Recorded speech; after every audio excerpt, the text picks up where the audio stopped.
মমতাকে হারিয়ে পশ্চিমবঙ্গের ক্ষমতার মসনদে বসেই বাংলাদেশের সঙ্গে সীমান্ত নিয়ে কঠোর বার্তা দেন মুখ্যমন্ত্রী শুভেন্দু অধিকারী। প্রথম মন্ত্রিসভা বৈঠকেই কাঁটাতারের বেড়া নির্মাণের জন্য ৪৫ দিনের মধ্যে বিএসএফ এর কাছে জমি হস্তান্তর করতে কর্তৃপক্ষকে নির্দেশ দেন শুভেন্দু।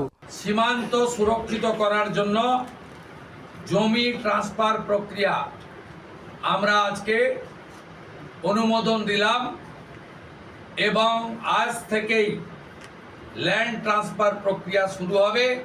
রোববার কার্যক্রম সরজমিনে পরিদর্শনে উত্তর ২৪ পরগনার বনগাঁ সীমান্ত এলাকায় পরিদর্শনে যান রাজ্যের খাদ্য ও সমবায় মন্ত্রী অশোক কীর্তনিয়া। এদিন বিএসএফ এর অধীনস্থ কালিয়ানী সীমান্ত পরিদর্শন শেষে সেখানকার বর্ডার আউটপোস্টে যান মন্ত্রী অশোক কীর্তনিয়া। কথা বলেন সীমান্তে বসবাসরত স্থানীয় মানুষদের সঙ্গেও। জানান শিগগিরই কাঁটাতারের বেড়া নির্মাণের প্রক্রিয়া শেষ হবে।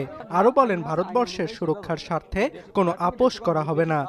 যত দ্রুত সম্ভব কাঁটাতার দেয়া হবে এবং দেশের সুরক্ষার স্বার্থে কোনো কম্প্রোমাইজ নেই।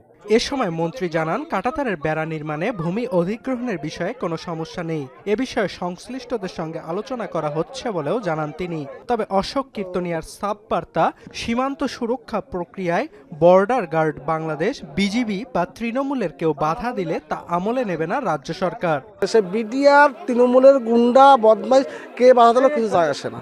বরাবরই বিজেপির অভিযোগ ছিল সীমান্ত অরক্ষিত রেখে অনুপ্রবেশকারীদের কারখানায় পশ্চিমবাংলাকে পরিণত করেছিল সাবেক মমতা প্রশাসন।